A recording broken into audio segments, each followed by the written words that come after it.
Welcome to the Leadership Variations Unfiltered podcast, where each limited run series tackles the leadership problems no one is naming, how women in STEM actually succeed, why leadership fads always fail, and where talent strategy breaks down when the stakes are the highest. Good morning, good afternoon, and good evening, listeners.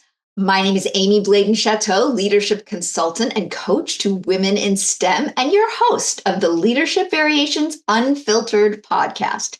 In this first limited series, Cracking the Code from Underestimated to Undeniable, we spotlight women leaders in STEM who've risen to senior roles, often without the recognition they so deserve. Today's guest, Lisa Imondi, is transformational as an executive nonprofit founder and advocate for operational excellence and personal empowerment with over 15 years of experience leading large-scale business transformation, strategic growth, and organizational alignment. As Senior Vice President of Consulting Operations at Mosaic Company, a consulting firm specializing in energy, utility, and grid modernization solutions, she oversees a $55 million consulting portfolio and leads a team of over 100 professionals across the United States and internationally. Under her leadership, Mosaic has achieved notable gains in performance engagement and client satisfaction. And this is the part that really excites me. In 2025, she founded Her Story to share a nonprofit that empowers women to heal and grow through storytelling and the arts, reflecting her deep commitment to personal growth and creative expression. Across all her work, Lisa is guided by a clear purpose to create environments where people can flourish. She holds an MBA from the Ohio State University and a BS in marketing and business from the University of Dayton. Wow, that's incredible. I feel so honored to have you here today, Lisa. Thank you for joining us. Thank you for having me, Amy. I'm thrilled to be here. You ready to jump in? I'm ready. Okay. Well, I always like to start with asking some questions to frame up our conversation. So I always talk about in coaching senior women in STEM, which is something that I am very passionate about. I have found that the most powerful parts of someone's leadership aren't usually on their resume, particularly with women. So when I talk about what you're leading today, which is quite the remit, what's something meaningful that you've built or influenced that others may not see from the outside? Oh, wow. I would have to say that I couldn't necessarily identify one like watershed moment or one, but when I look back on my career, I think that it's those times when I took on something that I had never done before. And that it might have not been obvious to folks that I was taking on something that I'd never done before, and that I went into it just fearless. And so I think those are the times. So I can think of a time when I was at a large technology company and I was brought in to stand up a win-loss program. Never done that before. Right. And all of the lessons I learned from that. I was then given the task of revamping a call center program, an outbound and inbound marketing program. I'd never worked with a call center before and had to take a look at multiple different call centers that we had relationships with and figure out how to optimize that. Then went and worked for a small consulting firm and helped to stand up a change management practice area, which I'd never done before, and then went out and did that for clients. And so those were my critical moments in my career. And I think that people didn't necessarily know it was the first time, and you wouldn't necessarily know that when you looked at my resume, back to your question. But those were really watershed moments for me because I had to go figure it out. I had to prove that I could do it. And I had to come across confident. And I had to come across that I was going to be able to make this happen. I was going to be able to make an impact and show measurable results. And so I think those are the things that don't necessarily jump off a resume or off your LinkedIn profile when somebody's looking at that. Right.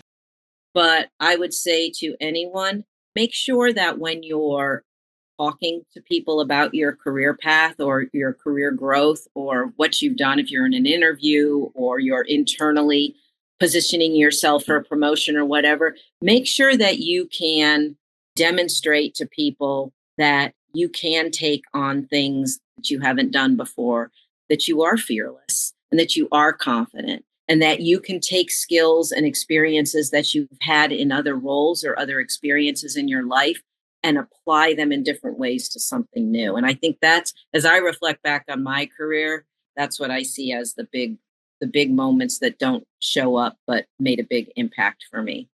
That's huge. Thanks for sharing that. So Hmm. I'm curious, was there, and maybe there wasn't, but was there a red thread in these experiences? You shared a whole bunch of really good examples. Was there a red thread in what you did, or when you look back on these experiences of how you did go about picking up these new experiences, or what you did that you would want to share with somebody else that was really instrumental in your being able to, as someone new, into an experience, what you were able to do to keep that confidence and keep looking like you had it all together when you were taking on that new thing? So first of all, below the water, I was, it was like a duck or whatever. I was like going like that, just crazy, but I was, for the most part, calm on the outside. I think the big thing is that you have to approach it authentically. And what I mean by that is I worked for a very large high tech company and utility and consulting in utility. So lots of what you would call more black and white environments where things are absolute, right? I am not. I am a very much a person that lives in the gray. I'm much more comfortable in the gray. I'm okay with ambiguity. I'm okay if things don't necessarily always line up the way they're supposed to. And so that's authentically me. And so I think that however you are authentically, when you go into something new, a new assignment, you have to approach it the way that feels comfortable for you. And I think because I was okay going in and looking under the covers in a more unconventional way, I maybe was able to get from point A to point Z in a way that maybe others wouldn't have, but ended up working out well. Because one of the things that I learned with all this that I've tried to really apply from a leadership perspective is if the team or you or whatever the situation is understands a little bit about where you're going, what the end game is, and why, there's a multitude of different ways to get there. And I think that's what really helped me when I went into these new situations because I didn't have any preconceived notion because it was something I had never done before. Right, So I right. didn't go in thinking, okay, well, it needs to go in these 12 steps and I need to do, I was kind of like going like this, like, okay, I'm going to do, but that was comfortable for me. So I think that when you take on something new, be comfortable in doing it the way that you authentically would, the way you would approach it, I love because that. you're going to bring something new to it then. Yeah, I love it. The fact that you're talking about authentically, of being authentic. Hmm.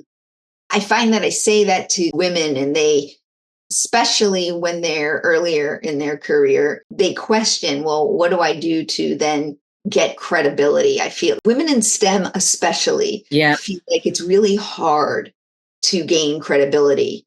I would be really curious for you. Did you ever find, especially when you weren't sure of the path forward, did you have, as a woman in STEM, challenges getting credibility? Absolutely. It's hard because for a number of reasons. One is because I am much more comfortable in the gray, right? And ambiguity.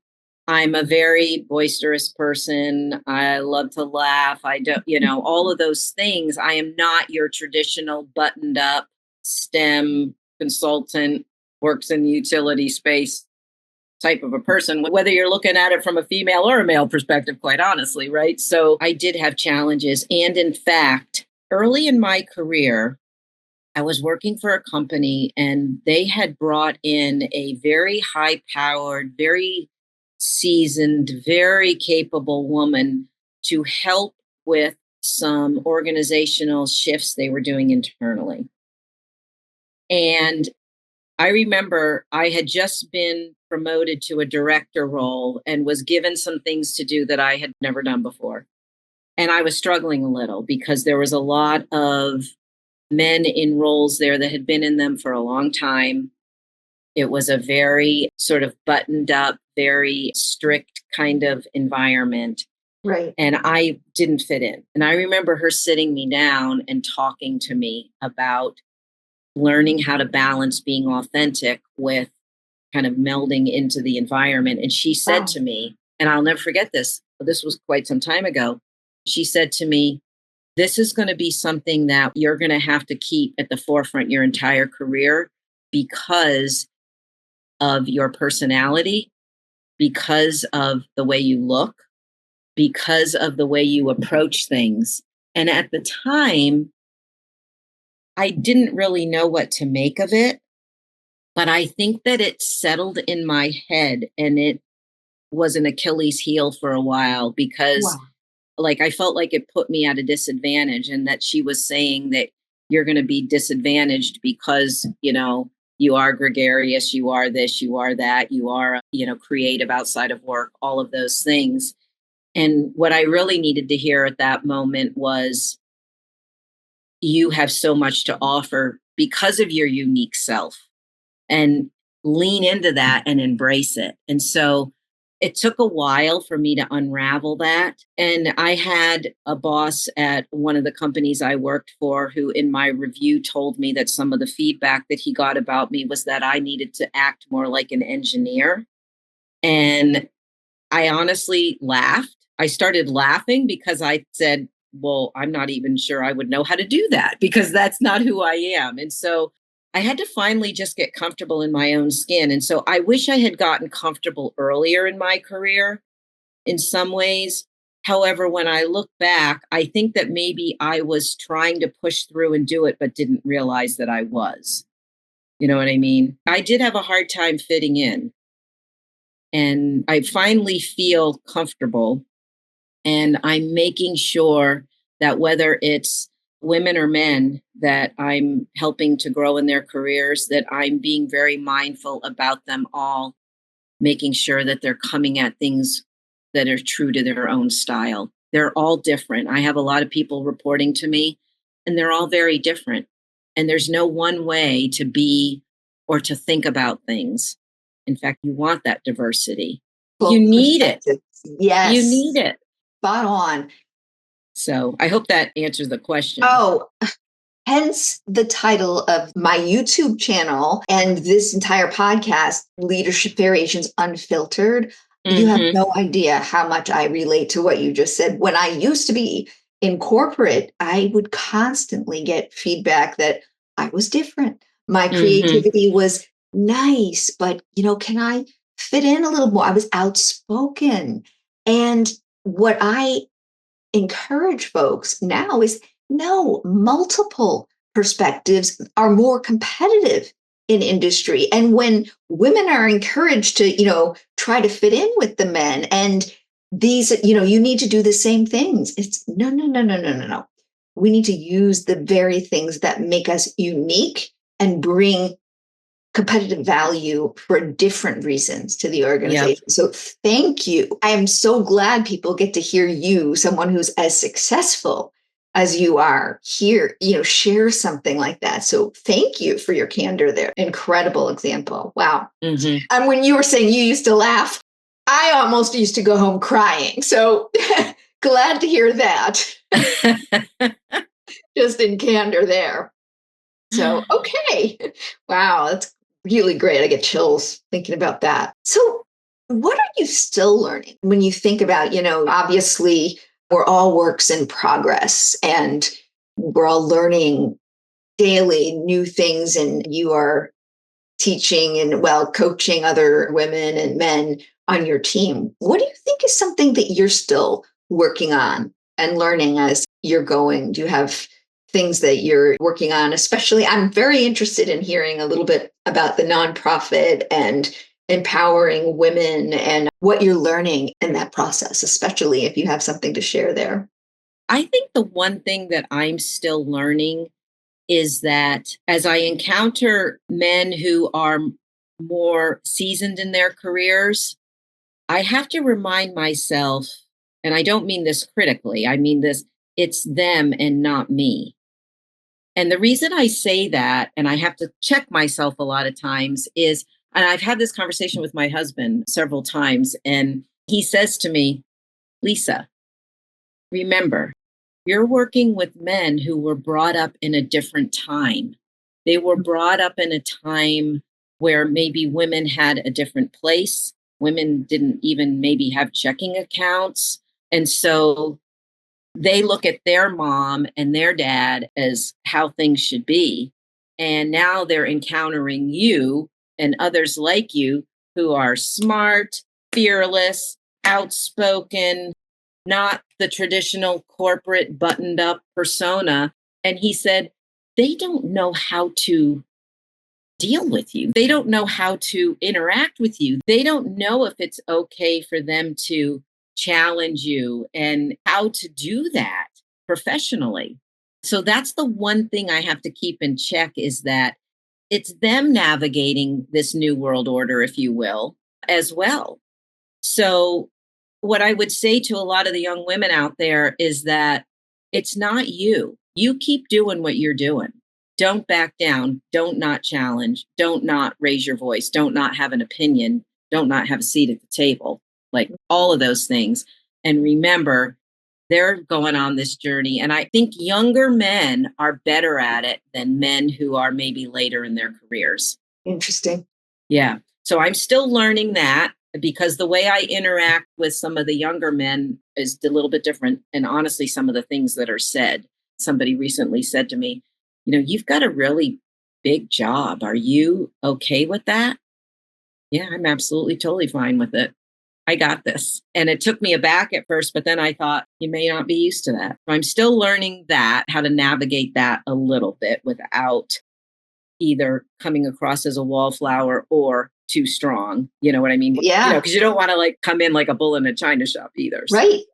On the nonprofit side, this is just, I'm so passionate about this. So, two things. One is I do a personal branding session for women who are in transition, like in recovery homes, coming out of addiction or domestic abuse or, what have you, lots of different, just really unimaginable circumstances that have happened in their lives. And they're getting ready to come back into life, into the workforce, all these things. And so I go in and do these sessions where we talk about the importance of really understanding yourself as a person and what you value at the core. What do you value? And then that's how you shape, make sure that you're being true to that. So it gets back to this authenticity thing. And so in my travels and doing that, what I discovered was that there's a lot of women out there coming out of these unimaginable circumstances who were artists prior to whatever it is that happened to them. And I was sitting in one of these about a year and a half ago, and we always start to go around the table and talk about, like, where do you want to spend your time once you're in your new spot, your career or what have you. And this one woman just sitting to the right of me, I'll never forget her. She was probably like 28. She had 3 young children, all from different men. She had, in her early 20s, been in an accident and got addicted to opioids and lost everything. We've all heard these horrible stories, lost everything, sold everything in her business to support her addiction, got into some really unfortunate ways to support herself, and was now coming out of all this. And she said that she wished that she could restart her business to support herself and her 3 children. And so I said, well, why can't you do that? And she said, well, I had a business and I sold everything and I don't have a means to get back in and to buy what I need to buy. And I said, well, what kind of business? She got her phone out. She was an artist that used to paint those big advertisements on the sides of city buildings. Oh, wow. And she said, I don't have my equipment. I don't have the paint. I don't have anything. And it was in that moment, Amy, that I thought these women deserve to have a path for their creative expression. whether it is as, to support themselves or as a hobby to continue to heal and build their confidence. And so that's how things started to materialize for me, because I'm a singer-songwriter and I can't imagine not being able to have that creative expression. And so that's how her story to share kind of all came together, if you will. And I'm so excited. The first board meeting is next week. So we are just starting on this journey. And it's a way for me to really help women stay in touch with who they are authentically and use it to heal and or to support themselves moving forward, because artistic expression is so important when people are healing, and it's so important for people to stay connected to their confidence. So that is the story of her story to share. It is incredible. Well, you and I are going to have to connect. I grew up an artist and my husband is a Broadway performer. So oh my gosh, lots to connect on later. But unfortunately, we're coming to the end and I can't believe it. But I always close with the undeniable take, which is I ask, what is one truth you would give to the woman who's ready to lead in a senior role, but she's still being underestimated? So in other words, she knows she's got it, but needs help cracking the code, like you obviously have. If you see something, go ask for it. And what I mean by that is I've done that. If you see something that can be done better in an organization, go ask to take it on. Just go ask and explain why you're ready and why you should do it. I have a bunch of examples of that too. And some of those things were things I had no idea, like really how they worked under the covers, but I saw it as something that could be done better for the good of the organization. And I just went and asked for it. All they can do is say no, but if you don't ask, they may not know that you're interested in taking it on. And so just go ask for it and be yourself when you're doing it. Well, with that, we're going to close out. Thank you so much, everybody, for listening. And thank you, Lisa, for being with us today. Thank you, Amy.